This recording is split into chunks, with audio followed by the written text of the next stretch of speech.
kabelnya, Bang?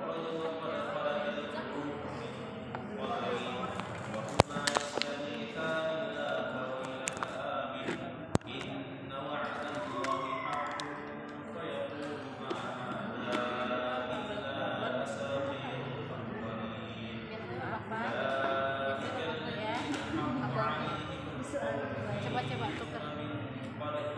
Masuk listriknya. Nggak masuk. Aku nggak masuk ngecas. Listriknya nggak ini kan? Oh nggak ini. Listriknya nggak ngecas. Kabel rollnya berarti yang error ya? Kabel rollnya berarti. Ya gitu aja. Tapi dia nyala, nggak ngecas di aku.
Cek sih.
Nggak bisa nih, atau kenapa? Timernya nggak ada. Nggak bisa nih dua-duanya yuk. Cek sound check. Jadi pakai apa? Baterai. Kalau udah gini baterai tadi. Cek sound. Pakai mikrofon.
Sebelum kita memulai kajian ini, kita ucapkan basmalah bersama-sama.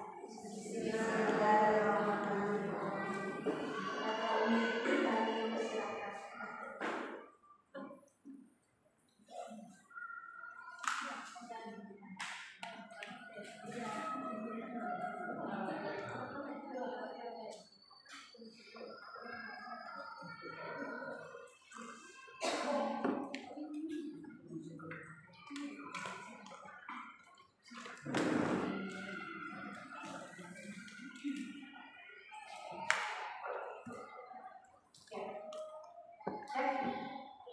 Satu juta dan 2 juta ternyata mencapai itu berbanding lulus dengan tingkat ekonomi. Kalau ceknya 1 miliar berarti kaya.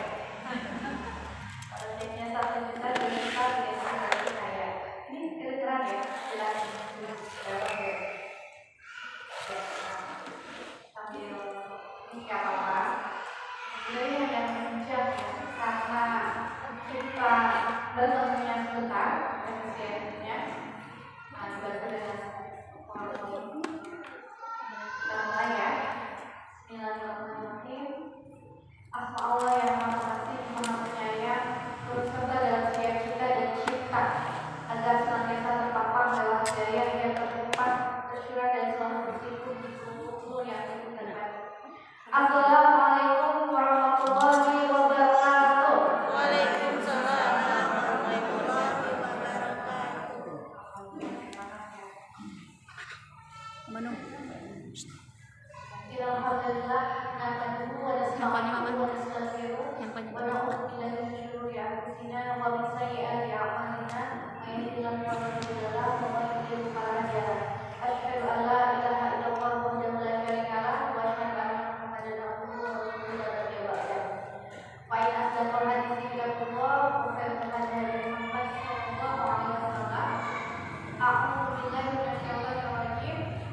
Innal muslimina wal muslimati wal mu'minina wal mu'minati wal qanitina wal qanitati wal shadiqina wal shadiqati wal sabirina wal sabirati wal khashi'ina wal khashi'ati wal mutasaddiqina wal mutasaddiqati wal sa'imina wal sa'imati wal hafizina al-jami wal hafizati wal dzakirina Allaha katsiran wal dzakirati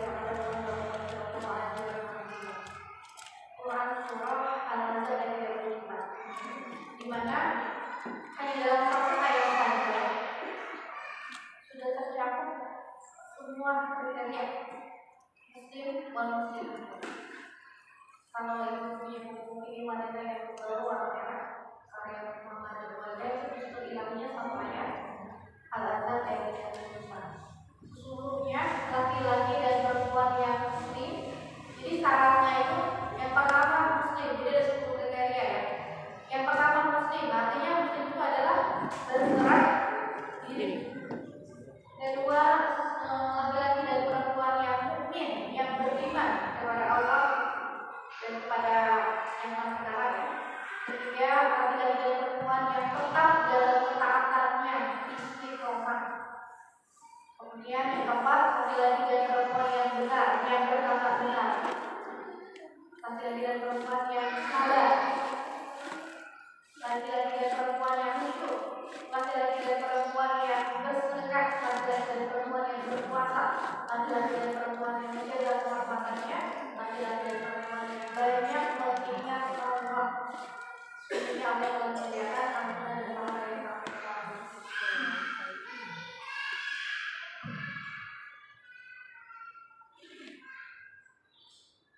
Salawat serta salam senantiasa tercurahkan kepada kita Nabi besar Muhammad Sallallahu Alaihi Wasallam, kepada para keluarga, sahabat, alumni, dan para pengikutnya menjaga kita terus di dalamnya. Ya Allah, segala kesempurnaan, keluasan, dan rahmat-Mu semoga tercurahkan kepada orang-orang yang menyeru kepada jalan-Mu, orang-orang yang mencintai-Mu, sebagaimana Rasulullah Sallallahu Alaihi Wasallam adalah makhluk yang paling mulia di antara para makhluk. Alhamdulillah, segala puji bagi Allah ya, karena apapun bagaimanapun kondisinya kita harus tetap bersyukur. Alhamdulillah, kulli hal. Kenapa? Karena setiap kehidupan yang Allah berikan kepada kita, hidup ini hanyalah curahan rahmat, kasih sayang dan kecintaan Allah kepada hambanya. Betapapun keadaannya, bagaimanapun kondisinya. Karena setiap titik dan celah dan renggang kehidupan ini sepenuhnya tidak ada yang kosong dari kemurahan dan kasih sayang Allah Subhanahu wa Ta'ala. Kita memang tidak punya modal dan andil apapun dalam hidup ini, katanya bersyukur dan berterima kasihlah kepada Allah atas semuanya. Kalaupun ada amal-amal kebaikan yang kita lakukan dalam hidup ini, itu juga tidak pernah lepas dari karunia dan nikmatnya. Kenapa? Karena kita pasti beramal dengan pendengaran, penglihatan, kekuatan, kesehatan, dan semua anggota tubuh yang mata-mata adalah karunia dan nikmatnya. Atas dasar hal sekali perkataan ahli surga yang dikutip dalam Al-Quran, Alhamdulillahilladzi hadana li hadzal qur'an. Segala puji bagi Allah yang telah membimbing kami kepada jalan kebenaran, yang telah membimbing kami untuk melakukan amal-amal kebaikan dan memasukkan kami ke dalam kenikmatan surga yang abadi. Jadi itu adalah perbincangan ahli surga, ya, jannah ya, ahli jannah. Kita di sana, kamilah orang-orang yang dulu di dunia adalah orang-orang yang bersabar. Semoga kita berkumpul di sana ya. Amin. Marhaban wa ahlan wa sahlan. Bedanya apa? Marhaban dan ahlan wa sahlan. Sama-sama yang menyambut ya. Tapi kalau ahlan wa sahlan itu lebih ke kekeluargaan, kalau marhaban itu lebih ke keluasan lapangan ya. Marhaban dan ahlan wa sahlan itu bermaknanya lebih jauh. Nah, ini adalah materi pengkajian ya. Pengkajian yang itu mungkin kalau caranya itu belum ada nanti karena saya belum menerbitkan bukunya. Nah ini analisis hati ya, karena saya basic saya analisis dalam perspektif Islam dan psikologi. Nah kenapa di sini ada prakteknya, yaitu terapi gelombang otak atau konsentrasi atau muhasabah. Jadi tulisannya sendiri galau dan beban hati itu bukanlah masalah psikologi atau psikis, tetapi masalah akidah, ya, yakni mengenai keimanan, keyakinan serta tawakkal kita kepada Allah Subhanahu wa Ta'ala. Ibu-ibu sehat? Alhamdulillah. Fisiknya alhamdulillah sehat ya. Hatinya sehat? Kenapa jawabannya beda?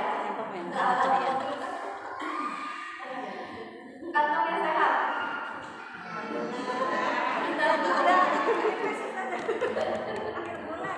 Akhir bulan ya. Nah, ternyata ya, hati yang di dalam Al-Quran namanya qulub ya, itu artinya adalah balik. Ya, atau dikatakan hati itu adalah panglima atau disebut juga akal. Di dalam surah Al-Qur'an ayat 28, alladzina amanu wa tatma'innu qulubuhum bi dzikrillah, ala dzikrillahi tatma'innul qulub. Yaitu orang-orang yang beriman. Jadi kuncinya itu beriman dan hati mereka menjadi tentram, tenang dengan mengingat Allah. Ingatlah dengan ingat Allah hati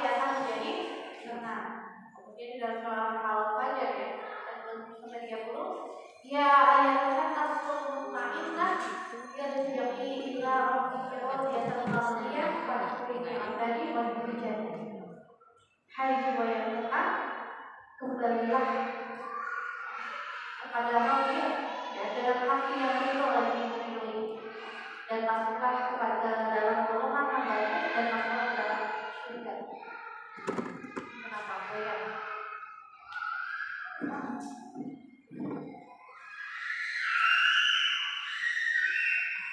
Sebenarnya saya nggak pakai ini juga nggak apa-apa, supaya dia nggak ngantuk aja.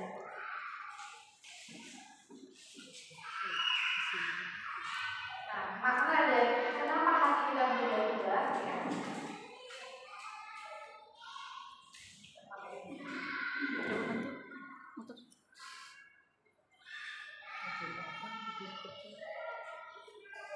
Mindset ya. Ternyata manusia hati.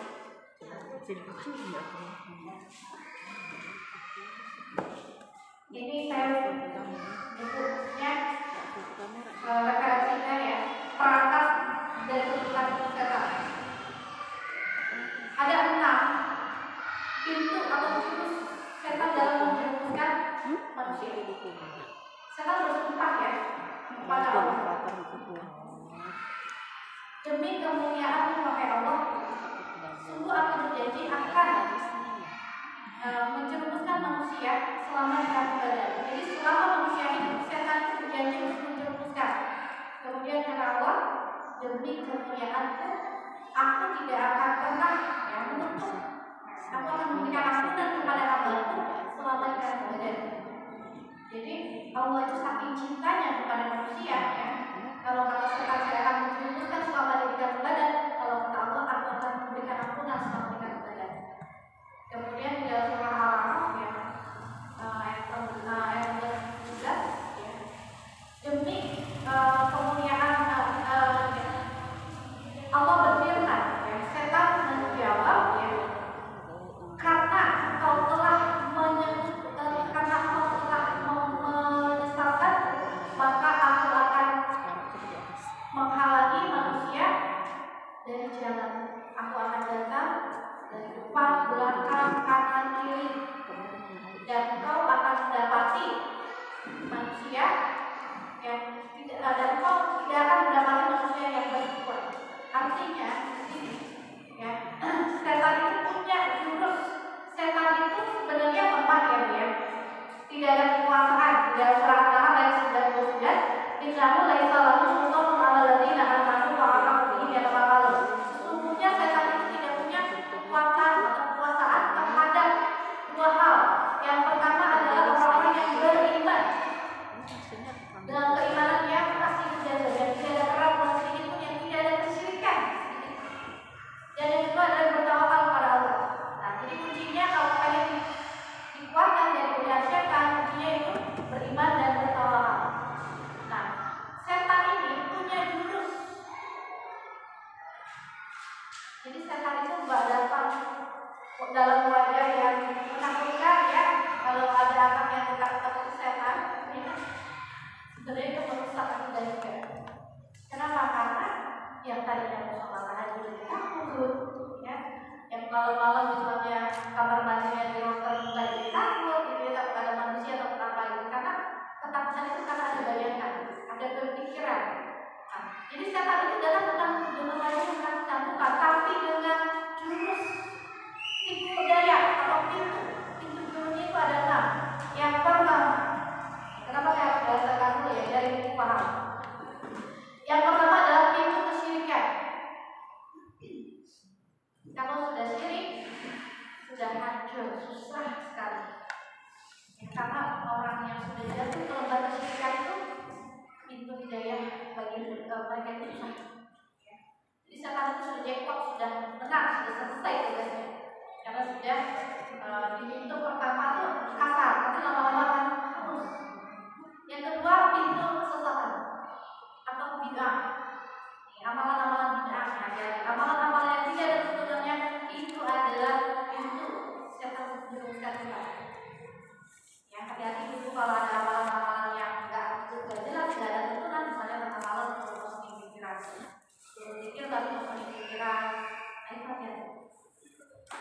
zikir, masalah nanti nggak sampai mosok hati sampai itu jadi karena yang namanya meditasi ya. Meditasi itu kalau di dalam Islam itu sebenarnya kita muhasabah ya, bermunajat, bukan memasukkan pikiran, hati.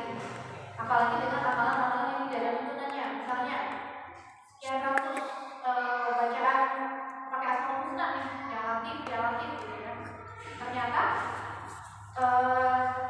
katanya kalau baca ini berapa ratus nanti hatinya lembut dan disebut sayang, asinan gitu. Cintai orang. Ibu pengemis itu pakai asinan, pakai parlaris. Iya, saya kan suka ngobrol, saya suka eksperimen sama ini ya di kemarin. Jadi pengemis itu juga curhat saya. Kalau pengemis itu pakai parlaris, nanti parlarisnya mau besar, dia pendapatannya banyak. Namanya itu asinan. Kasihan disayang, jadinya biar orang tuh kasihan, orang tuh apa ya? Ini pelan ya, kalau itu pelan gitu. Supaya orang supaya banyak dapatnya. Nah, itu hati-hati. Amalan yang tidak ada tuntunannya itu nanti yang kemudiannya setan. Misalnya, yang mati ada orang yang kesurupan, begitu ditanya kenapa kamu masuk ke dalam dirinya manusia tersebut, karena dia manggil-manggil nama saya. Kami ya tahu siapa lagi. Nah, itu pintu setan itu kan sholat baik ya dia. Oh, cuma ini kan cuma zikir gitu. Nah, tapi kalau tidak ada tuntunan yang tidak ada jelas ya ajaran yang dijalankan. Kemudian yang ketiga pintu dosa besar. Misalnya LGBT, riba, umat ya, seolah indah. Kemudian pintu yang keempat adalah dosa kecil. Dosa kecil lama-lama menjadi besar. Yang kelima mubah. Nah, kalau biasanya orang Indonesia yang pakai potato ya, karena memang pintunya di sini dia makin halus. Jadi kebanyakan kita malah banyak menyia-nyiakan waktu. Nah, kenapa? Karena memang nanti ujung-ujungnya adalah supaya hati kita menjadi keras. Kalau mulai praktek sholat di akhir waktu atau sholat disia-siakan waktunya, itu pasti kualitasnya berbeda dengan sholat di awal waktu. Kita namanya itu keoptimalisasian ya dalam beribadah, ke prioritas dalam beribadah. Jadi ada wajib, sunnah, mana yang diprioritaskan hancur. Nanti pakai mana sih? Dosa ubah. Ubah itu apa sih? Misalnya banyak makan tanpa perlu. Ibadahnya di situ bu, yang termasuk saya gitu kan. Banyak bicara tanpa perlu. Kalau kita bedanya sama Rasulullah sedikit ya. Kalau Rasulullah sedikit makan, kita sedikit makan. Sedikit tidur, Rasulullah kita dikit-dikit tidur. Nah, banyak makan tanpa perlu, banyak tidur tanpa perlu, ya, banyak bicara tanpa perlu. Kalau di dalam hadis kan maka dan yu'minu billahi wal yaumil akhir falyaqul khairan aw liyasmut. Barang siapa yang beriman kepada Allah dan hari akhir, maka hendaklah ia berkata yang baik atau diam. Betapa banyak ucapan yang kita keluarkan tanpa makna, maka disitulah dia menjadi lebih baik. Apalagi dia itu ternyata bagus untuk kesehatan. Kemudian banyak bersosialisasi tanpa perlu. Ternyata setan itu halus ya dia, gampang banget gitu. Kita lama-lama udah komunikasi, saya kan jarang ngomong, kok dia aja tapi WA-nya online terus. Berarti komunikasinya bukan lewat mulut, tapi lewat HP, lewat kata, sama aja itu kayak keras. Nah, akhirnya lama-lama keras hatinya dan akhirnya menjadikan kita tuh depresi. Ini yang menjadikan anak-anak kita yang sedang sudah game online, jadi keras, depresi ya, jadi emosional. Nah yang terakhir, pintu yang terakhir adalah lebih halus lagi, dialihkan dari amalan yang pahalanya itu sebenarnya besar. Contohnya apa? Kalau saya baca contohnya itu mengurus orang tua. Tapi yang lebih lagi contohnya adalah amal ma'ruf nahi munkar, dakwah. Kenapa? Karena setan itu paling senang, paling suka menggoda orang alim, orang yang berilmu. Kenapa? Karena dari ucapan dia dipercaya.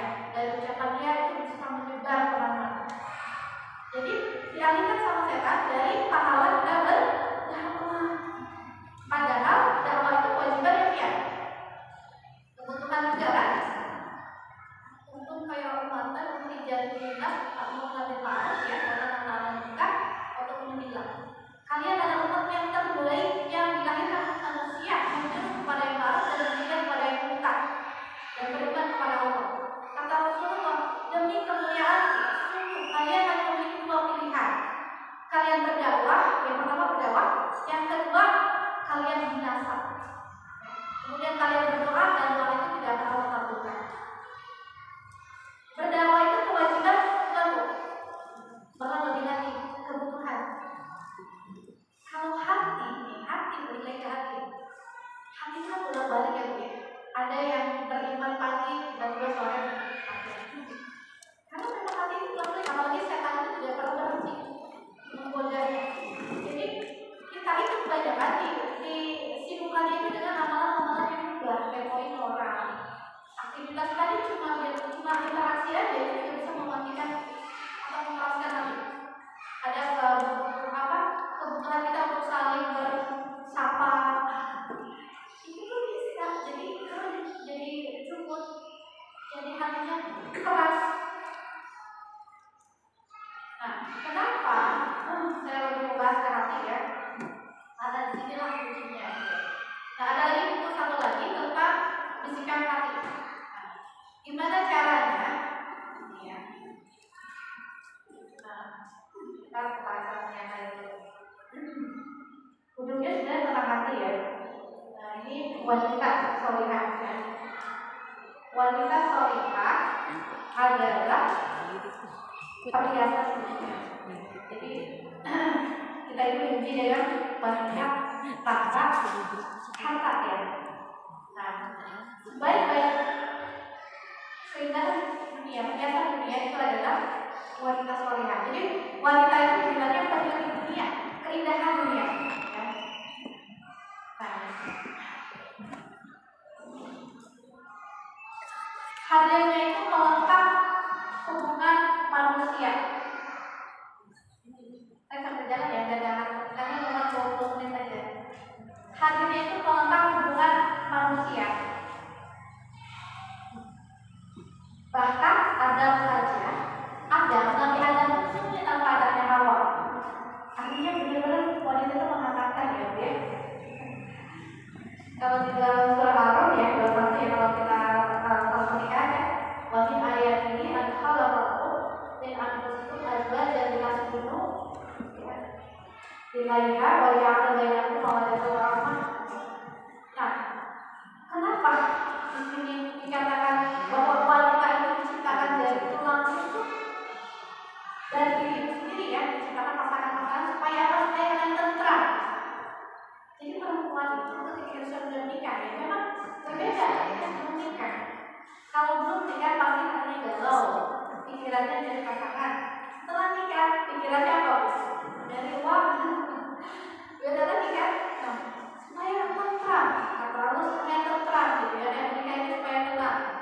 Nah, ternyata wanita itu diciptakan dari tulang rusuk laki-laki, bukan dari kepala untuk ditunjuk, bukan pula dari kaki untuk diinjak atau ditindas. Bukan karena dianggap lemah terus ditindas, tetapi di dekat di bahu ya, kalau sudah di bahu ya, untuk dilindungi, untuk dekat di hati, untuk dikasihi. Nah, wanita itu akalnya itu setipis belahan rambut, maka sebagaimana dengan limpahan ilmu. Jadi mendidik wanita itu harus secara lembut, tidak boleh kasar ya, karena Islam itu mengajarkan kita itu tidak dengan kasar. Karena kalau kasar maka yang ada tolak ya. Semua itu harus dengan kelembutan. Nah, di sini didiklah wanita itu dengan apa? Dengan keimanan ya, bukan dengan ujian ataupun dengan harta ya. Kenapa? Karena kita nggak tahu nanti suatu saat wanita ini gitu ya dididik oleh orang tuanya, kemudian orang tuanya meninggal tanpa mewariskan harta yang produktif, tiba-tiba suaminya nggak punya kerjaan atau tiba-tiba suaminya meninggal. Kalau dididik dengan harta, dengan ujian, makanya akan ada yang perpecahan. Nah, sekarang nih, kenapa ada orang yang kelainan jiwa, ada yang schizofren ya, ada yang psikopat. Ternyata kelainan jiwa itu adalah kelainan jin dari setan. Nah, wanita solihah adalah baik-baik keindahan. Menatapnya dengan kolbu, mendengarkan suaranya, menghancurkan batin, ditinggalkan menambah keyakinan. Wanita solihah adalah bidadari surga yang hadir di dunia. Wanita solihah adalah istri dari anak-anak yang mulia.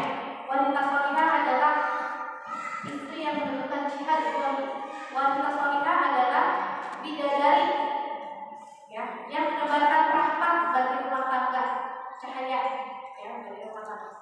Bidadari di dunia adalah bidadari yang senantiasa berada dalam keimanan dan ketakwaan kepada Allah, mengikuti dan mencintai Rasulullah SAW. Dia senantiasa cinta dan ridho kepada Allah dan Rasulnya, menjaga sholatnya, kudusnya, puasanya, dan menjaga hatinya dalam Al-Quran, serta mau memberikan sebagian rezeki bagi orang-orang yang membutuhkan, sehingga ia lebih baik dan lebih utama dibandingkan dengan bidadari di surga yang menyebabkan bidadari surga pun cemburu kepadanya. Wanita solihah mampu adalah mahkota yang tidak perlukan singgasana. Nah, ini kita mulai ke hati ya, mulai ke hati. Itu dari mulai ya. Jadi ini, kenapa hati itu adalah aklima? Surga itu bagi yang mau, bukan yang enggan. Benar nggak? Ibu-ibu mau masuk surga? Modalnya, energinya, contoh sholat. Ya. Bangun tengah malam sholat, itu energinya, tenaganya, kekuatannya, fisiknya itu dari siapa? Allah. Berarti kita cuma ada pemahaman aja kan? Makanya kata setan pasti engkau akan tidak akan mendapati orang-orang yang bersyukur. Sedikit sekali sifat Allah yang kalian lihat. Jadi sebenarnya kita itu hanya punya kemauan aja ya. Modalnya semua dari Allah. Coba itu kalau sholat, berapa menit sih waktu yang kita pakai dibanding seharian kita aktivitas? Berapa kalori kan yang kita pakai dibanding kita kerja seharian?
kemarin kan sudah lulus gitu, begitu ada ujian lagi beramal ya. Sabar ya. Sabar itu saya suka bikin kata-kata ya supaya membangkitkan aja. Sabar itu kan perjuangan ya. Andai perjuangan itu mudah ya, maka pastilah banyak orang yang menyertainya. Andai perjuangan itu singkat, maka pastilah banyak orang yang istiqomah di jalannya. Andai perjuangan itu menjanjikan kesenangan dunia, maka pastilah banyak orang yang tertarik kepadanya. Tetapi perjuangan secara hakikat tidak seperti itu. Ada turun naiknya, ya. Ada sakit dan pedihnya. Anda jatuh, maka bangkitlah kembali. Anda terluka, maka ingatlah janjinya. Kenapa perjuangan itu berat? Karena surga itu nikmat.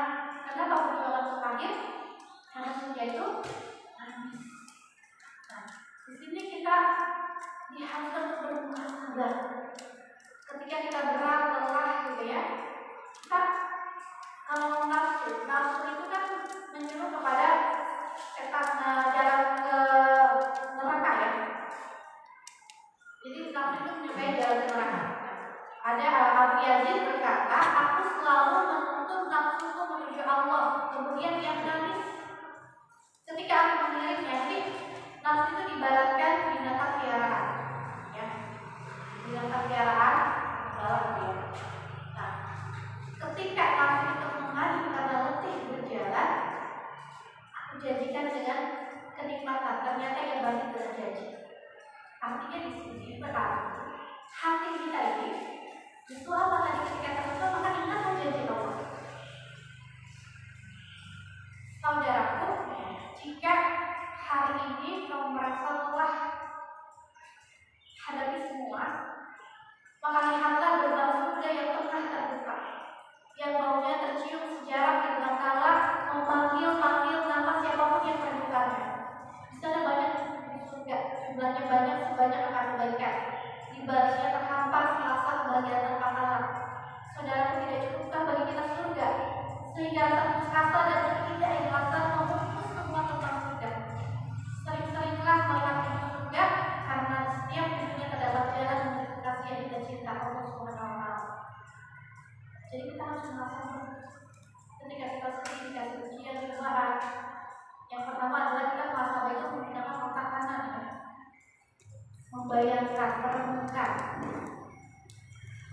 Jadi kita tuh sebenarnya dikasih modal sama Allah, hati juga milik Allah, kesedihan juga milik Allah, ya kan?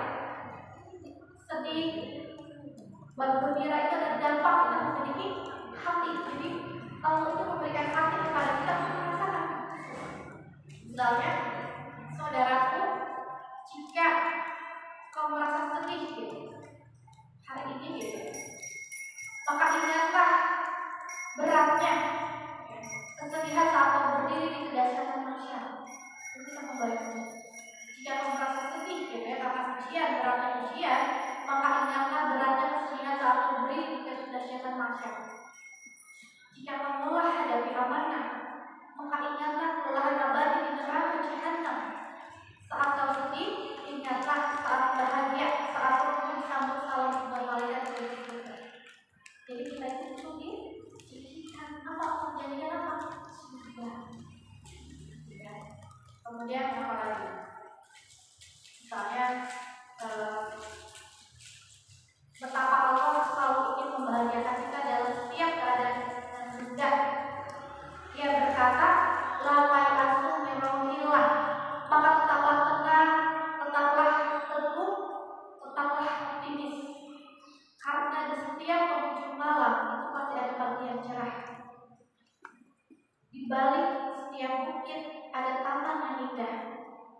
Di balik batu besar ada mata air yang sejuk. Setelah perjalanan yang jauh, ada air mata air sungai yang mengalir jauh. Setelah kelelahan, ada tempat beristirahat yang sangat nyaman. Setelah kesedihan, pasti ada kebahagiaan. Artinya kita pun dijadikan dengan seperti ingat kata Allah. Ingat surga, kata Allah. Ibu mau surga? Kalau syaratnya dizalimi mau?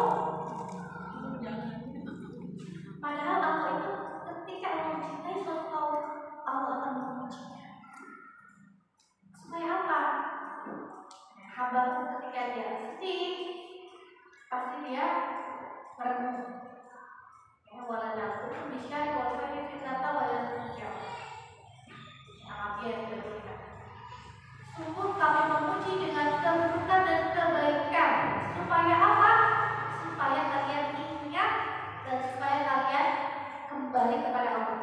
Jadi tujuan ujian keburukan dan kebaikan adalah supaya kita mau mengingat Allah dan mau kembali kepada Allah. Jadi kalau zolim ini sebenarnya Allah itu supaya kita itu ngadu sama Allah, supaya kita itu mendekatkan diri kepada Allah. Kalau kita tidak diuji, bisa jadi kita nggak sabar, lupa. Karena kembali lagi ya, ingat ada sebuah hadis ya, ketika seorang hamba sudah ditetapkan masuk ke dalam surga, tetapi amalannya tidak cukup untuk meraih derajat surga itu, maka Allah akan mengujinya supaya dia sampai ke derajat surga itu. Jadi kalau kita beramal itu, amal aja berat ya, beramal beribadah aja berat ya. Padahal sebenarnya Allah butuhnya kita masuk surga karena beramal bukan karena beribadah bukan? Nah, karena apa?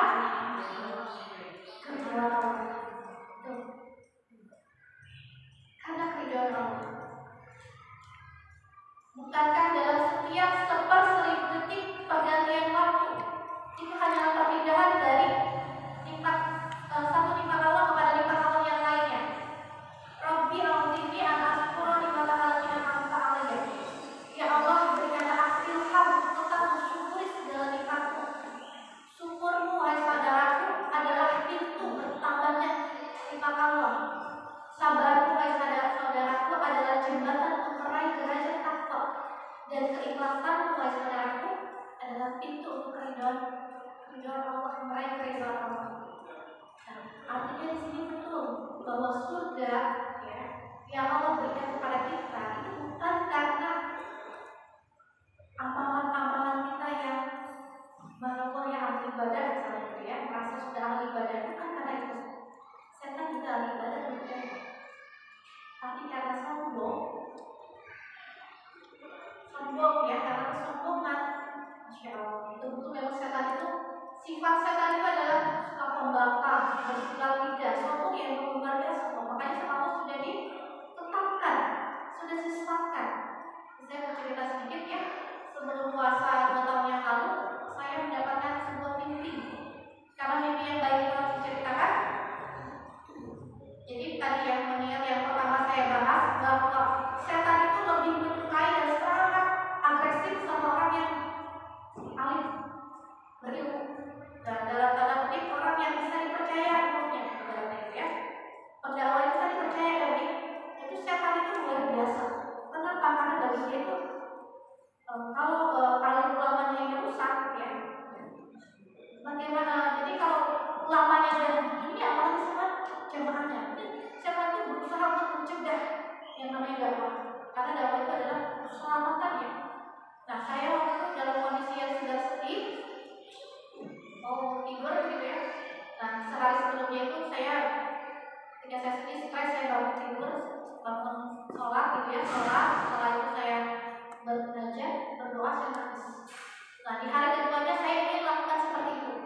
Sebelum saya tidur, saya sudah niatkan. Dan ternyata saya mimpi. Mimpinya itu menjawab ketundaan saya tentang tadi ya, bahwa semakin tinggi memang, makanya betul ya, ujian para rasul, para nabi, semakin tinggi keimanan seorang semakin besar. Nah, ternyata memang setan itu betul tadi, memang dia berusaha untuk mencegah dakwah, mencegah orang lain itu supaya masuk terjerumus ke dalam godaannya gitu ya. Nah, kemudian saya bermimpi, di dalam mimpi itu, ini kata teman saya, teman-teman ya, ibu gurunya teman saya bilang katanya ini 1001 cara. Dan saya juga sebelumnya belum pernah mendapatkan mimpi ya. Saya pikir mimpi itu hanya bunga tidur atau kepikiran, namanya kalau global itu kepikiran gitu ya. Nah, dalam mimpinya itu saya diajarkan, saat itu kondisinya seolah saya itu dalam kondisi SMA, saya di Semako ya, saya analis kimia buat. Nah, kemudian gurunya itu perempuan saja, mengajarkan tentang hidayah. Coba buka Quran surah ke-6. Nah, karena saya memang nggak biasa hafal nomor, tapi hafalnya ayat dan surat ya, saya nggak tahu apa ya, Al-Maidah atau apa gitu.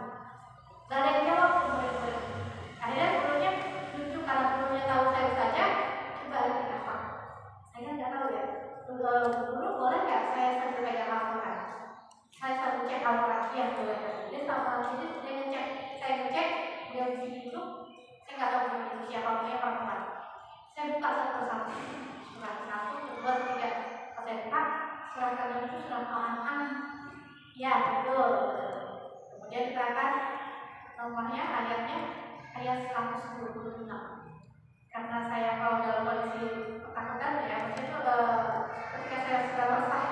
bangun itu pengen munajat dalam kondisi yang tidurnya itu dalam kondisi kesah ya, buru-buru bangun langsung ngecek Google ya, mimpinya kayak gini gitu kan. Gak pernah mimpi buka Google itu, gak pernah.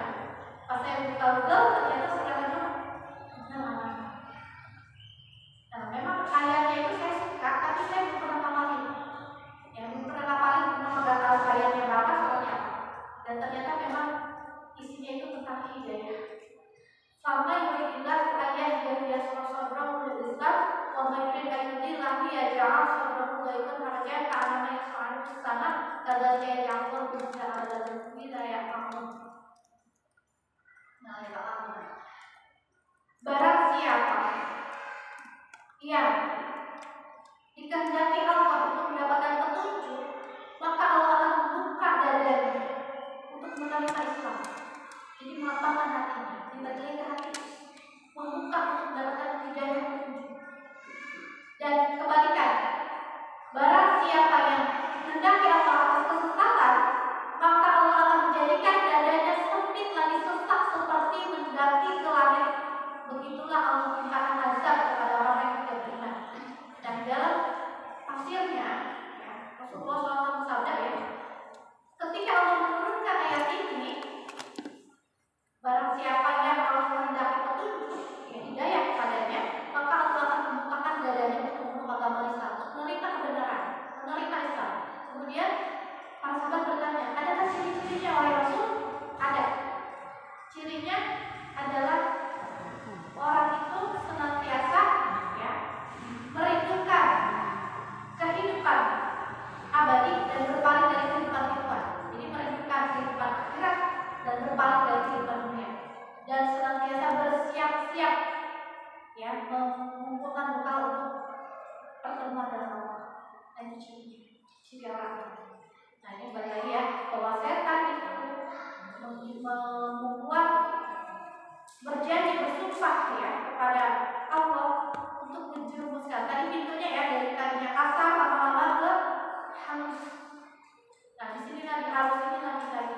Makanya katanya bilang negara Indonesia itu negara kepulauan, tapi dipelesetkan ya kekepoan. Jadi rasa penasaran kan orang luar negeri ya karena itu setan di sini dibuat disia-siakan jadi dengan hal yang mubah yang berlebihan. Kalau udah pegang HP, contoh gambaran saya udah. Kalau sudah pegang HP, nah di sini makanya orang-orang yang dikuatkan dari godaan setan itu adalah waliullah. Waliullah itu dikuatkan dari godaan setan. Bagaimana caranya supaya jadi waliullah? Ini gini.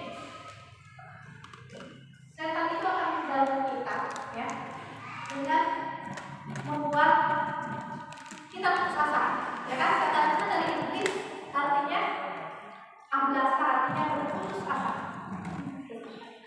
Nah setan itu ya membuat rasa takut kita. Kalau kita dapat masalah stres dulu. Nah, akhirnya kita susah menerima kebenaran, susah menerima nasihat. Jadi yang pertama itu sama setan itu membuat kita tuh stres. Kalau orang stres itu bisa nggak belajar? Bisa nggak bisa? Nah, kenapa? Karena memang sifatnya kalau kita dalam kondisi stres ya, gelombang otaknya itu tinggi, getaran otaknya itu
emosional, kesabaran, materi, psikologi itu adanya di alam bawah sadar. Alam bawah sadar itu pintunya adalah gelombang alfa, gelombang rileks. Kalau kita stres, maka susah menerima sugesti, namanya non sugesti ya. Nah, gimana caranya? Kalau Rasulullah mudah ya, mudah diri.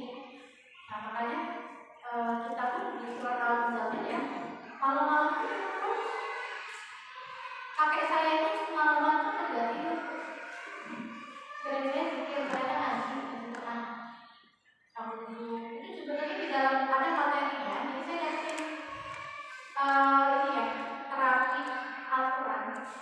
Jadi saya dari mulut waktu murid nyari musaf yang baca gitu ya. Ternyata saya dapat musafnya bagi saya ya, tapi saya harganya karena saya nyari penerbitnya jadi kurang lebih antara 240 jadi dia ada bahasa Inggrisnya, ada tafsir. Jadi ketika kita baca Quran itu gak berat. Jadi benar kalau kita sudah yakin sudah dimudahkan sama Allah ya, baca itu gak berat. Memang kakek saya itu dari jam 9 dilihat di YouTube ya, ngaji kan saya ya keras gitu ya, sampai di depan kita tidur. Quran, jadi makannya lumayan sekali. Karena kakek saya ini yang berdakwah juga, dan mungkin tadi saya tahu mencoba supaya amalan ubah dan dia menguatkannya dengan amalan sunnah. Kenapa kita harus mencoba amalan sunnah? Karena yang namanya cinta. Sesuatu itu kalau nggak cinta berat ya dia. Cinta sejati tak pernah membebani. Jadi kalau ada cinta itu pasti beban sifatnya. Cinta sejati tak pernah membebani. Cinta yang berasal dari surga itu tak pernah memaksa. Dia akan terbang menembus bumi. Dia akan melesat menembus jiwa dengan tepat. Cinta sejati adalah cinta yang terbungkus kasih ilahi. Saudaraku ya, karena cintanya Allah kepadamu, dia percayakan amanah langit di bawah. Amanah langit itu apa? Sebagai pemufak surah. Ibu-ibu kalau ke tempat yang angker, terus bilang pamuk-pamuk, setannya malah ketawa. Kan yang paling laki-laki manusia, kenapa tempat saya? Teman saya buka kantin, dia katanya beberapa orang yang buka kantin itu bangkrut terus, tapi dia berhasil karena dia uji dulu sampai punya pesan. Karena cintanya Allah kepadamu, dia percayakan amanah langit di bawah. Karena sayangnya Allah kepadamu, dia pilihkan jalan ini untukmu. Pernahkah kau bertanya mengapa ia memilihmu? Karena Allah mencintaimu. Maka seberat apapun perjalanan hidup untuk menuju kebenaran, maka tersenyumlah saudaraku. Semoga Allah mengistiqomahkan kita di jalan. Ibu-ibu pegang tangan kanannya, pundak kanannya teman sebelahnya, dua-duanya. Sudah kanan gerak. Ngerangkul berarti ngerangkul ini. Kata itu terapi. Berarti ngerangkul ini. Oh ya Allah. Ngerangkul gitu. Biar nggak ngantuk. Ikan lepas gue.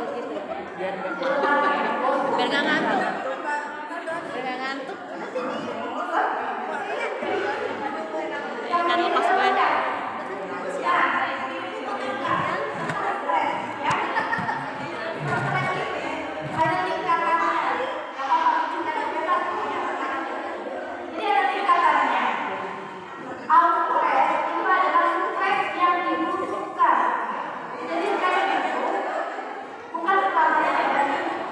Ada namanya stres. Stres itu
boleh? Boleh.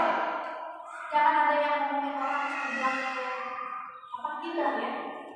Mana mungkin kan kalau bilang ada kan yang orang pengen kamu ngomongin jatuh.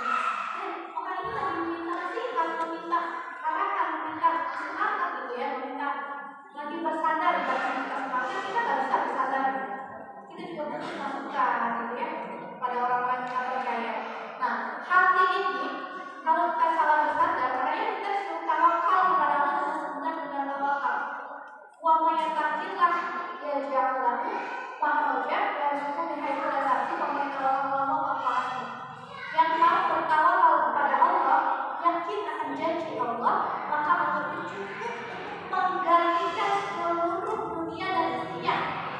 Misalnya, kalian kehilangan orang tua, yakin Allah itu cukup memelihara tanpa ada orang. Allah jadi dia hidup, ya kan? Tanpa ada orang itu Allah akan memelihara kehidupan. Misalnya kalian kehilangan pasangan, dan ada ya kalau lihat suaminya, jadi kita melihat kehidupan ya ayat-ayat tanda-tanda bersama. Misalnya ada yang suka memposting membanggakan suaminya udah cakep, baik, soleh, rohani banyak, tiba-tiba sakit. Ya ada teman-teman pasti kadang-kadang ada sombongan gitu ya. Atau ketika tiba-tiba suami itu meninggal, akhirnya si istri itu saya juga yang mati. Benar nggak? Karena dia bersandar kepada manusia.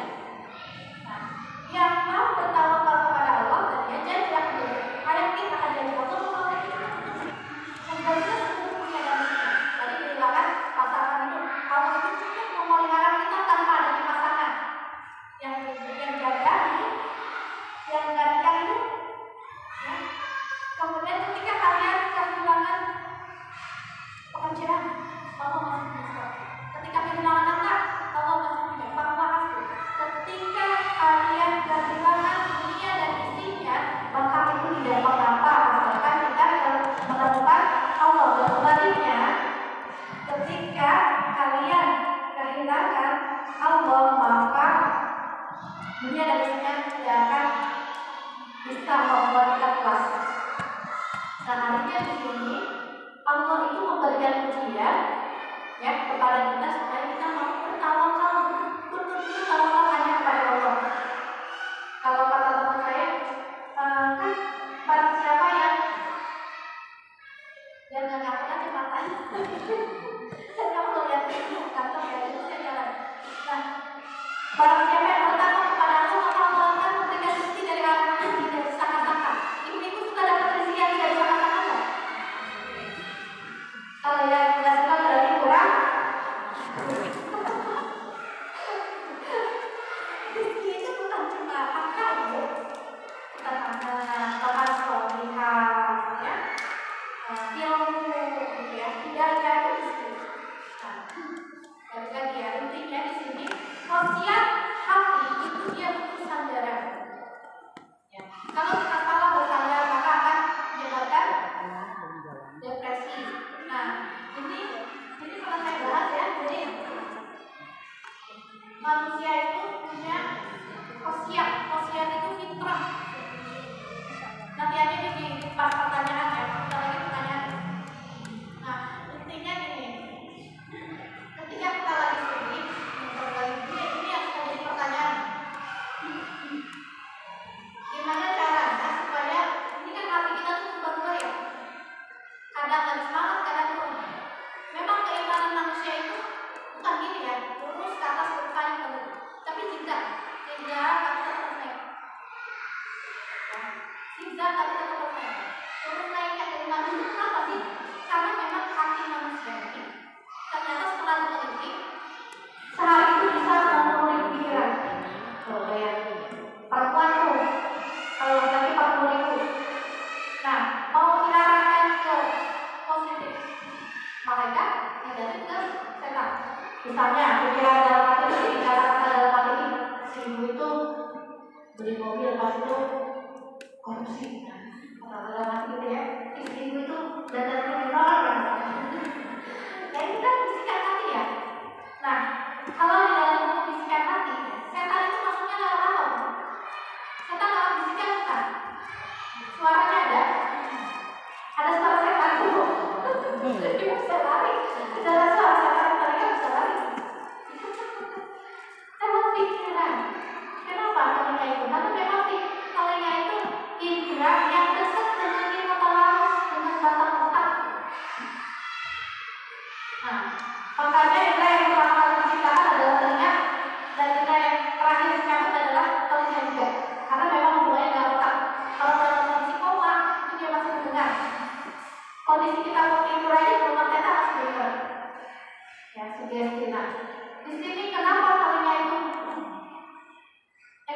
tidak terletak ya. Makanya bisikan itu memang pikiran. Jadi setan itu membisikannya itu lewat pikiran. Bagaimana caranya supaya kita bisa kuat dari godaan setan? Selain matanya satu harus menjadi waliullah. Nah, praktiknya adalah sering-seringlah mengingat sesuatu yang bisa menguatkan keimanan dan alihkan sesuatu yang bisa melemahkan keimanan. Kalau yang baper yang bikin kita nggak bersyukur, hindari, alihkan. Ibu itu kalau pengen lupa sama makan, kira-kira mungkin ada yang pengen putus, ada yang nggak rezeki anaknya pengen putus. Caranya gimana? Jalannya gimana? Hilangkan interaksi. Makanya ibu pernah nggak berpikir bagaimana sih orang lain menilai kita? Pengen tahu ya. Tapi kita nggak pernah berpikir bagaimana orang menilai kita. Kenapa pas ngomongnya itu adalah pas ngomongnya itu kita selalu berdoanya semoga ketika sudah meninggal ya, semoga amalannya amal ibadahnya diterima oleh Allah. Pas sudah meninggal aja. Nah, di sini ya Allah menjelaskan bagaimana Allah menilai seorang hamba. Ada sebuah hadis kursi itu adalah hadis yang maknanya dari Allah. Barang siapa yang menunjukkan permusuhan dengan waliku, maka aku menyatakan berperang dengan al-wali adalah orang yang dekat dengan Allah. Hambaku ya kedekatan bersamaku ya datang mendekatkan diri kepadaku yaitu dengan atau karena amal kewajiban yang aku fardukan atasnya. Dia melakukan amal kewajiban. Jadi kalau kita pengen dicintai Allah, maka kita harus melakukan amal wajib. Nah, kemudian hambaku menjaga kedekatannya denganku, yaitu dengan amalan-amalan sunnah hingga aku mencintainya. Kalau yang mau rukyah, dirukyah atau baca rukyah, tapi dia tidak membentengi dengan amalan sunnah, tapi masuk lagi. Jadi harus memperbanyak amalan sunnah supaya menjaga kedekatannya dengan Allah. Ya. Nah, aku akan menjadi pendengarannya, penglihatannya, ya. Aku akan menjadi tangannya ketika berbuat, aku akan menjadi kakinya ketika melangkah. Aku akan mengabulkan doanya ketika ia berdoa. Jadi doanya para wali itu mustajab. Aku mengabulkan doanya, aku tidak akan berhenti melakukan apa yang aku inginkan. Mungkin membenci kematian, sedangkan aku membencinya melakukan dosa. Nah, maksud dari Allah menjadi pendengaran, penglihatan, kaki, tangan, ya, maksudnya adalah orang yang mencintai Allah, waliullah, itu akan dikembalikan dari godaan setan.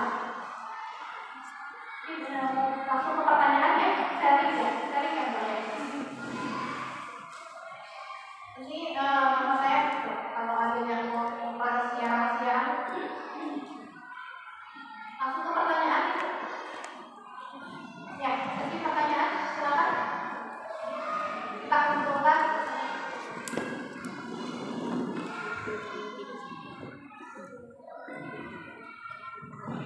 Ini ada bawa.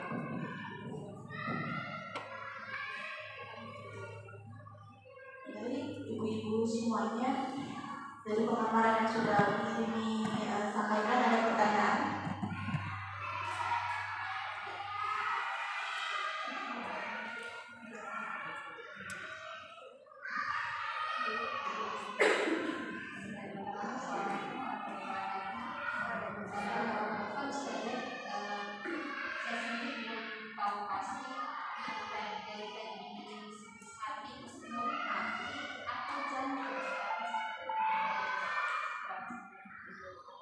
Boleh ya? Pertanyaan boleh tidak? Langsung pertanyaan berikutnya, silakan ibu-ibu. Mau bertanya? Atau yang mau rahasia-rahasia boleh konsultasi gratis. Curhat. Ya.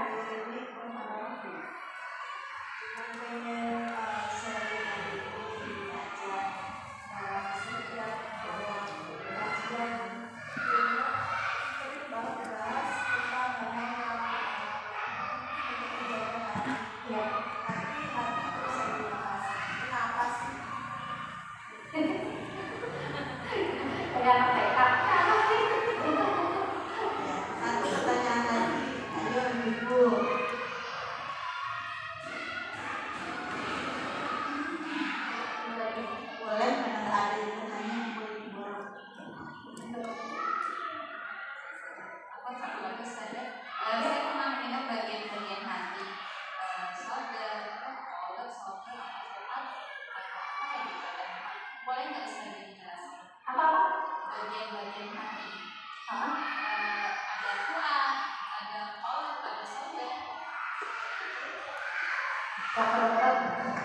bagian-bagian hati. Saya pernah dengar bagian-bagian hati itu ada kalau kedua itu shoulder, yang apa yang kolot, ada yang doa. Saya nggak tahu, boleh nggak bisa dijelaskan?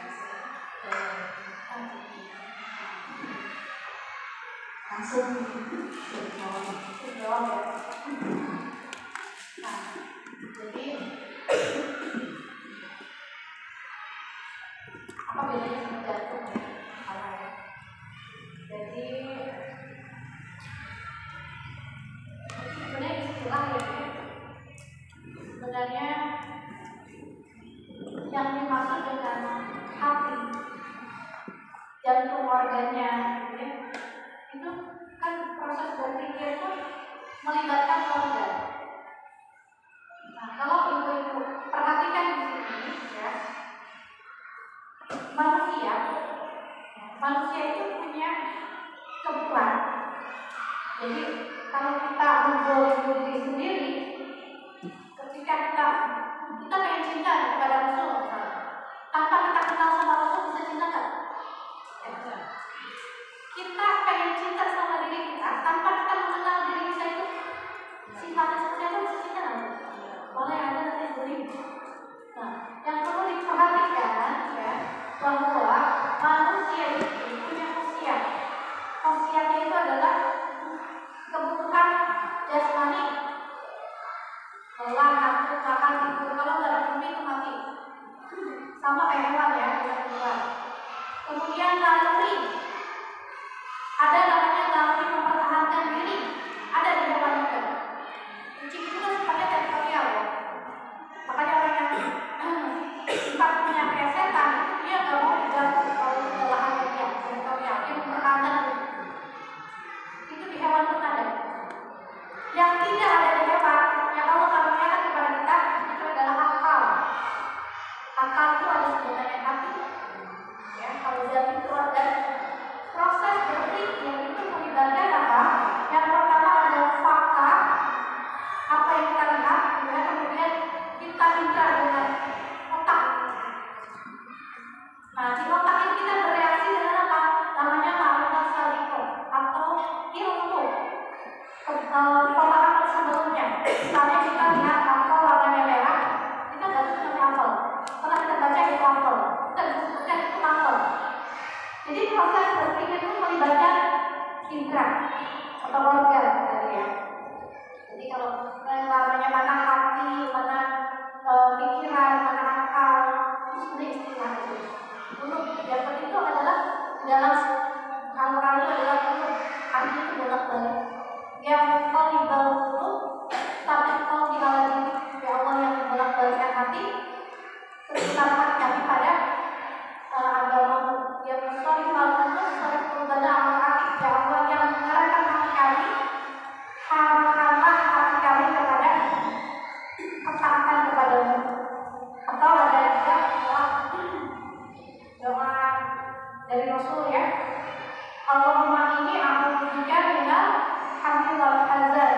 Ya Allah, berlindung kepadamu dari kegundahan dan kesedihan. Wa'udzubika minal ajzi wal kasal, dari karena aku berlindung kepada Allah dari ajzi wal kasal, dari kelemahan dan kemalasan. Wa'udzubika min azab hati ya, dari azab kubur. Wa'udzubika min jubni wal haram, dari ketakutan ya, dan dan sesuatu yang kita takut gitu ya. Wal muslim, dan aku berlindung kepadamu dari ketakutan dan kebahilan. Wa'udzubika min ghalabati dari rahmatil rijal, dan aku berlindung dari tekanan manusia. Nah, setan itu bisa mengganggu kita kalau nggak lewat kita, lewat hati tadi kita ya, itu bisa lewat sekitar.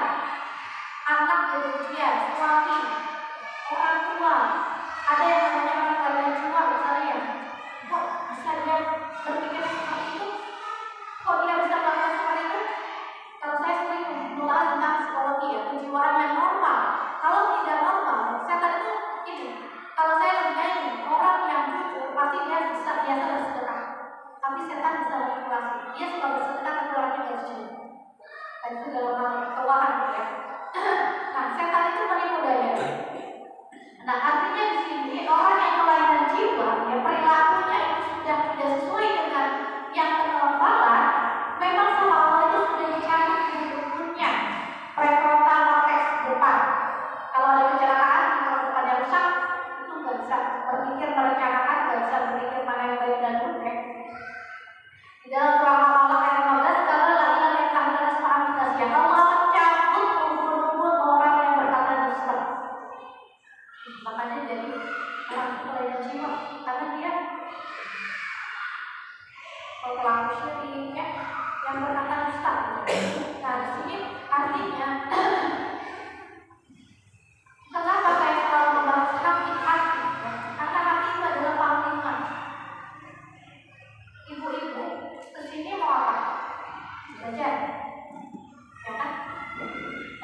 Allah la yughayyiru ma biqaumin hatta yughayyiru ma bi anfusihim. Allah tidak akan pernah nasib suatu kaum kecuali manusia berubahnya. Bagaimana caranya supaya kita sadar, Bu? Caranya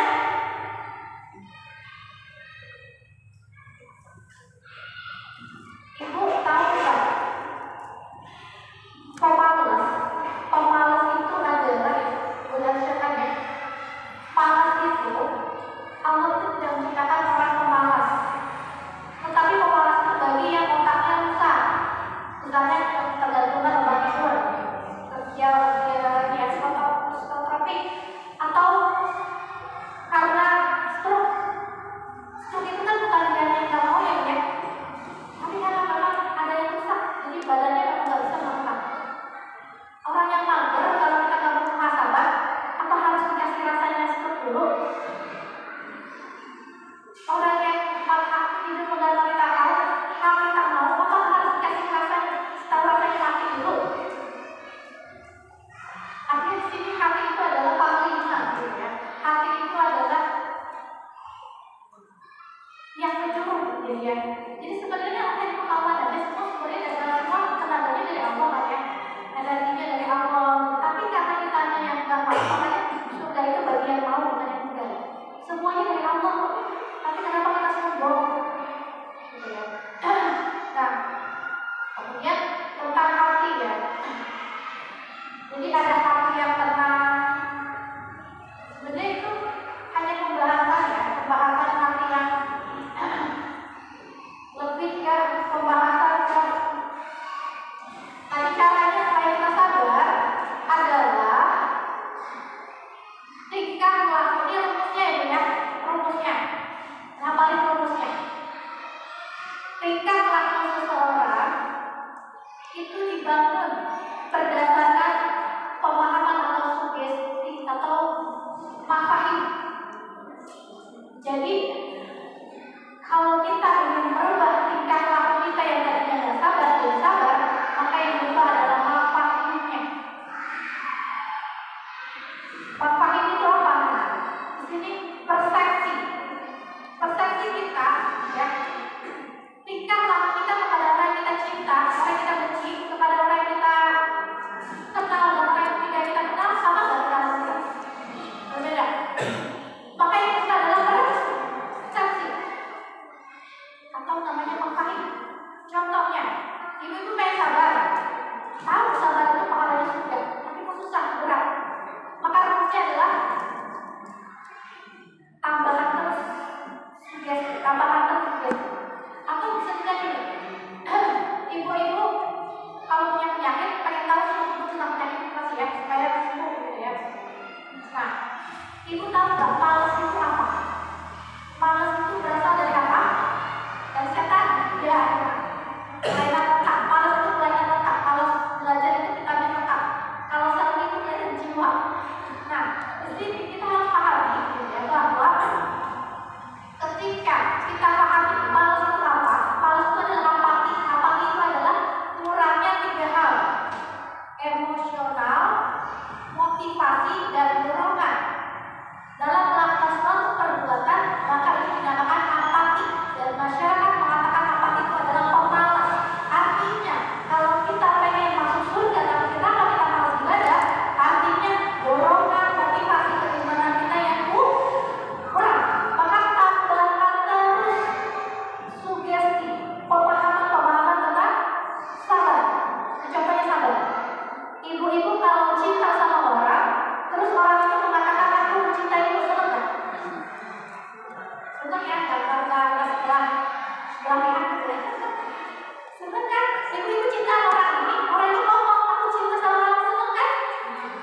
Apalagi Allah yang mengatakan wallahu yuhibbus sabirin, Allah mencintai orang-orang yang sabar. Berarti kalau kayak mencintai Allah, kita jadi orang yang ibu-ibu kalau sama orang yang kita cinta, terus orang itu mengatakan aku akan selalu bersamamu, senang. Itu orang bahagia banget gitu ya. Kita cinta berharap kepada orang itu, karena kita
ketahuilah gitu ya, bahwa Allah yang menghidupkan bumi setelah matinya. Sungguh telah kami jelaskan kepadamu tanda-tanda kebesaran Allah supaya kalian mengerti. Dalam menafsirkan ayat ini, Ibnu Katsir berkata, ayat ini mengisyaratkan bahwa Allah menggunakan hati yang memeras, memberi petunjuk kepada orang-orang yang tersesat, melapangkan hati orang-orang yang bersedih. Allah menggunakan hati yang mengeras dengan ayat-ayat Al-Quran. Kemudian memasukkan cahaya ke dalam hatinya yang sebelumnya tertutup dan tidak dapat dimasuki oleh apapun, seperti menghidupkan bumi yang mati gersang dan kering dengan hujan. Jadi supaya hati kita hidup, ya hati ini kan panglima ya. Kalau dalam Al-Quran kan di bulu bihi marudun kalau kamu marudun kan artinya bagi orang-orang yang memang tidak beriman kepada Allah. Nah, artinya di sini kembali lagi ya, kenapa harus hati lagi, karena memang pola sikap saksi ya, apa yang dilakukan untuk merubah anak kita misalnya ya, untuk dirubah bisa dengan dirancang hukum yang ada di dalam marah, yang ada di dalam Islam. Maka yang dirubah adalah dengan nasihat. Lalu saya jelaskan, karena memang sifat hati itu lupa gitu, terus tindakan. Makanya kita harus muhasabah terus menerus. Terus yang tadi pertanyaannya, saya kurang paham tuh WA aja ya, WA aja ya.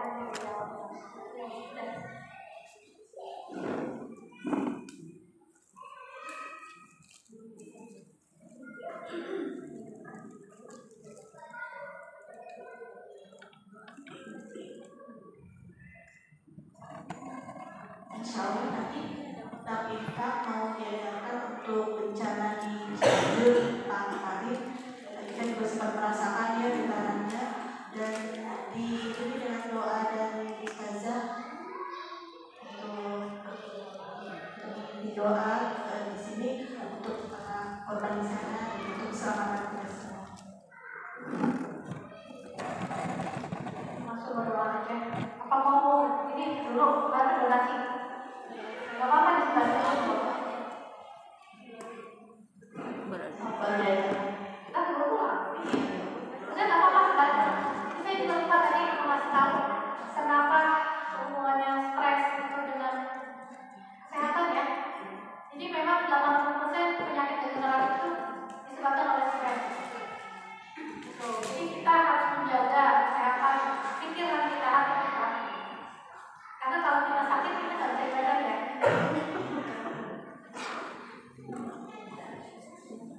Ini yang mengumpulkan donasi buat saudara kita di Cianjur ya. Ketika kondisi dulu lihat ya di YouTube ya. Ketika dalam musibah yang disebut siapa Bu? Allah walaupun dia nggak salah. Karena memang manusia itu punya fitrah, manusianya itu adalah untuk dekat bergantung, minta perlindungan, permohonan, minta pertolongan kepada Allah. Itu adalah sifatnya manusia, gitu ya. Makanya ada namanya haus stres. Haus stres itu sebenarnya stres yang itu dibutuhkan. Jadi kita mudah kalau misalnya kita jauh dari Allah, karena standar kebahagiaan kita itu adalah ketika dekat dengan Allah. Ada stres, tingkatan stres. Kalau stres tingkatan pertama semangatnya besar, penglihatan tajam, tubuh berlebihan, tapi ternyata dia energinya berkurang. Stres yang kedua ternyata energinya habis karena tadi ya, karena terlalu banyak dia terlalu fokus. Kemudian timbul gejala-gejala, misalnya bangun tidur tapi masih lelah, sudah makan tapi masih tidak berenergi. Terus ini tulang tengkuk tegang. Itu ada tingkat-tingkatannya. Tapi yang senang itu tingkatan itu sudah masuk ke darah ya, adrenalin yang besar menyebabkan jantung. Jadi stres yang pertama malah sebenarnya besar. Jadi itulah bukti ya, ketika kita dalam kondisi bencana kita baru nyebut nama Allah, berarti memang kita itu berusaha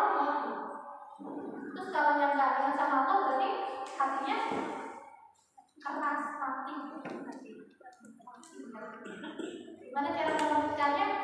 Muhasabah. Jadi muhasabah itu adalah zikir yang paling utama. Jadi zikir itu kan tidak cukup hanya tasbih ya, itu tidak cukup hanya dengan itu. Untuk dia kepada Allah, ya, untuk meraih dari Allah, meraih hidayah dari Allah, itu pun zikir. Bertaubat, menangis, itu pun zikir. Bekerja untuk mencari rezeki di jalan Allah, itu pun zikir. Dan zikir yang paling utama itu adalah muhasabah. Makanya balik lagi muhasabah terus. Ya.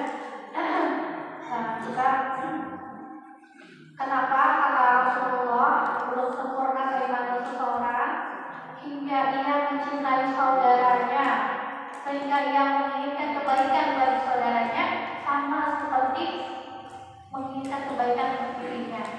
Dan wasiatnya Rasulullah adalah sebelum mengucapkan mati ya, usikum bisolati wa ma malakat aymanukum, jagalah sholatmu dan lindungilah orang-orang yang lemah di antara kalian.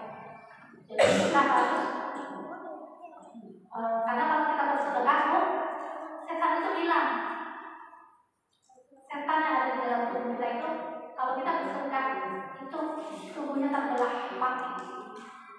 Makanya ada yang pengen sembuh dengan sedekah, penyakit itu memang tidak ada penyakit dalam Islam, ya tidak ada penyakit menular dalam Islam, tapi yang menularkan adalah setan. Yang pernah saya bahas kan kalau kita tidur di kipas, ternyata Islamnya itu ketika dibacakan istilah ya, kalau sama obat-obatan juga nggak hilang lagi. Sel-sel mati itu yang menyebabkan penyakitnya itu semua sebenarnya dari setan. Nabi Ayub, ya Nabi Ayub karena setan ingin menghancurkan, dibuat rumahnya terbakar. Nabi Ayub tetap beriman, anaknya mati semua juga mati. Nabi Ayub tetap beriman. Kata Allah, ada satu kamar yang tidak dimasuki oleh setan, tidak bisa dimasuki oleh setan, yaitu kamar keimanan. Ya, jadi ketika kita tadi berusaha jiwa ya, ketika kehilangan tiba-tiba harta, keluarga, itu pasti membocorkan jiwa. Banyak ayat-ayatnya ya. Jadi setan itu modelnya di situ. Kalau kita nggak tahu apa, maka setan mudah memperdaya. Udah, doang. Selesai.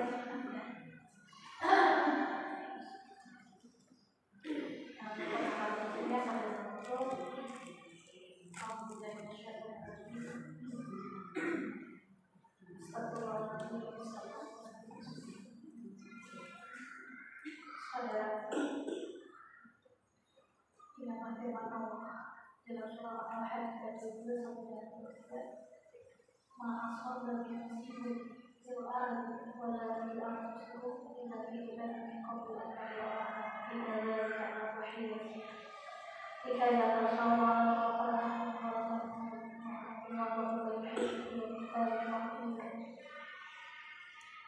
tidak ada musibah yang menimpa di bumi dan tidak pulang pada diri kalian. Mereka sudah tertulis dalam bagus. Sungguh yang terjadi apapun dari Allah. Mereka yang tidak terlalu bersedih hati atas apa-apa yang luput dari kalian, dan mereka tidak terlalu berlebihan atas apa-apa yang Allah berkata. Sungguh Allah tidak menyukai orang-orang yang Allah memberikan. Sudah aku hanya sebenarnya tidak bermasalah. Kamu sudah obat untuk saya sangat bukan lagi. Kecuali yang kecil kalau bermaksiat dan telah dilakukan dalam hidup. Saudaraku, ujian selalu ada. Lihatlah saudara kita yang telah diuji. Kemudian memberikan surah bersama Allah. Al-Hasibtum an tadkhulul jannah wa lamma ya'tikum mathalul ladzina khalu min qablikum fa'akhadhahum ba'suna wa dharra'u wa yawmun yaqulu rasulullah maka Rasulullah apakah manusia mengira bahwa mereka akan masuk surga? Apakah belum diuji? Sungguh Allah Rasulullah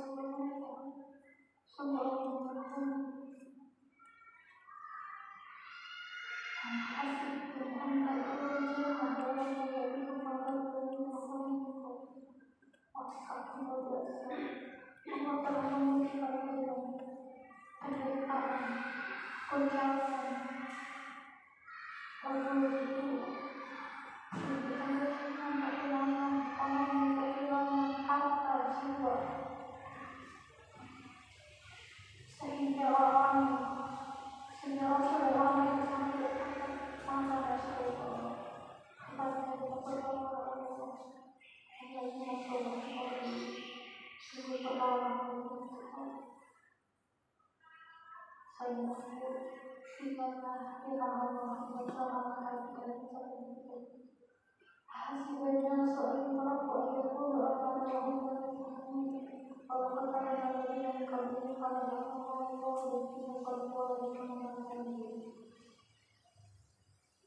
apakah manusia mengira bahwa mereka akan masuk surga pada hari kemudian berjiwa? Sungguh Allah telah menjadi orang sebenarnya semua orang yang hanya orang yang kita benar dengan orang yang berdosa.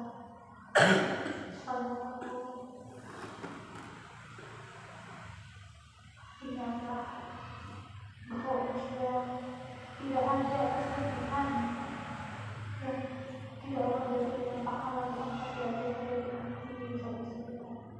Saudaraku, sesungguhnya perjalanan kita dilakukan kita hamba adalah tempat persinggahan, bulan-bulan adalah pasirnya, dan hari-hari adalah jaraknya, nafas adalah langkahnya, keberuntungan adalah surga dan kerugian adalah neraka.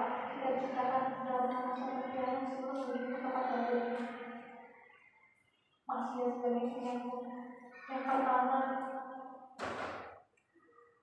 dari tangan menuju air mani, yang kedua dari tulang sulbi menuju rahim, yang ketiga dari rahim menuju alam kemudian, yang keempat dari dunia menuju alam kubur, yang kelima dari alam kubur menuju alam mahsyar, yang keenam dari alam kubur menuju alam kabur yang sudah neraka.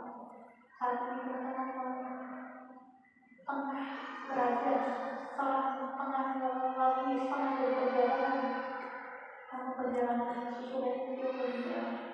Saudara, berjalan dalam hati kita masih berpikir ini kebahagiaan sesaat. Padahal Allah telah menjadikan kehidupan yang lebih dari dunia keindahan. Padahal Allah telah menjadikan kehidupan yang lebih. Engkau disediakan tidak sadar bahwa kita pasti melihat selama menjaga kehidupan itu adalah Tuhan manusia. Astagfirullah, berani perkara berlebihan pada Allah. Saudaraku, sungguh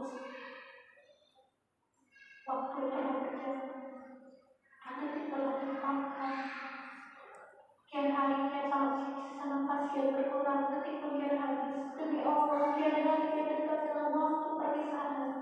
Namun perhitungan semakin berat dan kisah pun akan semakin nyata. Saudaraku, makna hidup semakin dilihat dari seberapa lama kita hidup, seberapa efektif kita jalani hidup. Saudaraku, jika ada air mata yang mengalir menetes di saat yang bisa mendamaikan hati, itu adalah air mata yang menetes di saat tahajud. Jika hatimu lelah, maka bersandarlah kepada kesabaran. Janganlah meminta agar Allah menetes setiapmu. Bukan, karena setiap hamba yang istimewa dia sanggup menghadapi ujian. Tapi mintalah agar Allah menguatkan berat untuk memikul beban. Seorang hamba yang tetap tenang, teguh, dan kokoh, bukanlah yang berdiri dengan kecocokan hati dan keyakinan bahwa tidak menjadikan masalah itu usaha samping dari Allah di akhirat. Saudaraku, ingatlah kata Allah. Allah tidak pernah menjadikan hari-hari kita tanpa sakit, berhiasalah tanpa kesedihan, bersedih tanpa kesulitan, sepanjang malam yang terpanjang. Allah tidak pernah menjanji hari-hari kita tanpa matahari, tetapi Allah berjanji bahwa dengan rahmat dan kasih akan selalu bersama kita. Allah akan memberikan pelangi di setiap hari, senyum di setiap air mata, air cinta di setiap nafas, dan jawab dari setiap doa. Mari kita berdoa. Saudaraku, doa itu bukanlah kumpulan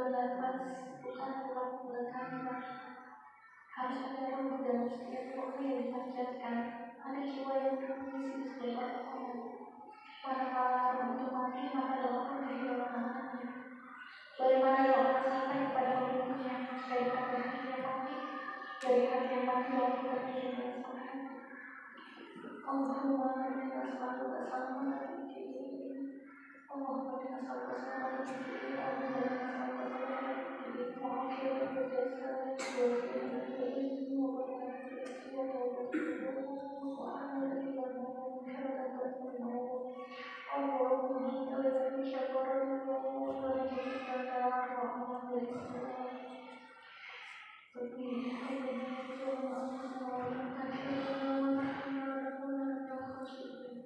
Ya Allah, berilah kami rasa takut kepada yang akan menghalangi dari berbuat maksiat.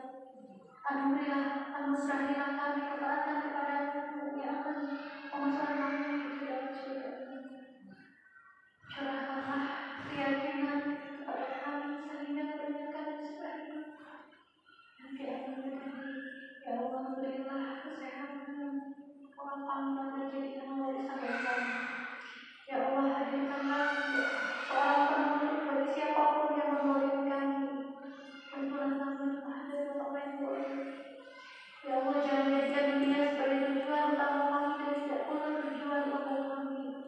Ya Allah, berilah kebaikan di dunia dan di akhirat dan jangan sampai sisa kita. Amin ya Allah.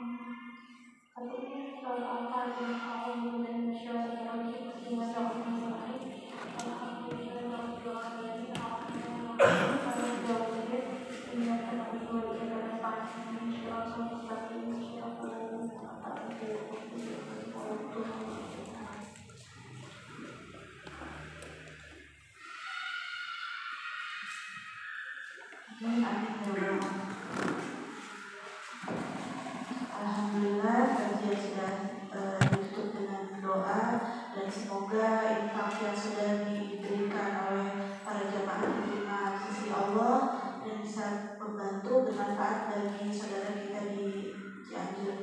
Wabillahi taufiq wal hidayah.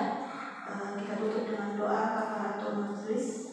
Subhanaka Allahumma wa bihamdika asyhadu an la ilaha illa anta astaghfiruka wa atubu ilaik. Assalamualaikum warahmatullahi wabarakatuh. Assalamualaikum warahmatullahi wabarakatuh. Mau apa?